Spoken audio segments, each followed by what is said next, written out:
Hello लोगोफोर, जों मोनसे केफेआव थांदोंमोन आरो बे जाबाय DS केफे।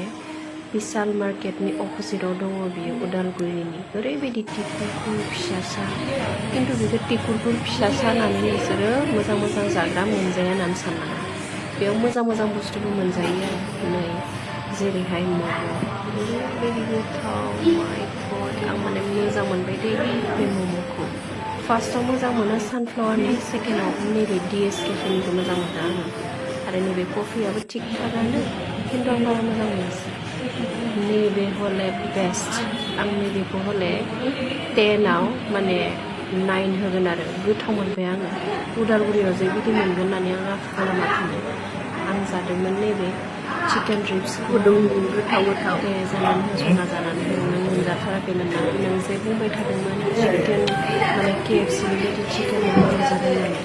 दिनै मोनजाबायना नोङो? जादो जानानै हो, मोननायावनो जानानै हो। नोंसोरबो फै, बेयाव भिजिट खालाम आरो ट्राइ खालामफै आरो।